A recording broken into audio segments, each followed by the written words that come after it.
Asistencia de prevención de colisión con tráfico cruzado trasero ayuda a frenar para evitar colisiones con vehículos que se aproximen desde puntos ciegos, mientras se conduce marcha atrás.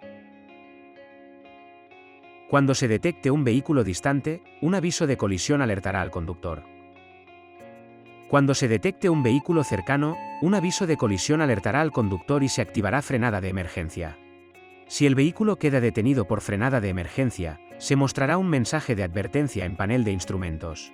Después de frenada de emergencia, presione inmediatamente el pedal del freno y verifique el área circundante.